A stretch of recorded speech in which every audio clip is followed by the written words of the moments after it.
The fifth glorious mystery is the coronation of Mary.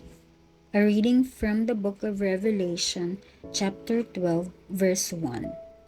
A great wondrous sign appeared in heaven, a woman clothed with the sun, with the moon under her feet, and a crown of 12 stars on her head.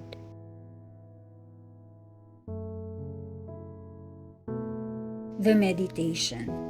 Recall a time in your life when Mother Mary interceded for your prayers. How did you express your gratefulness to this divine intervention?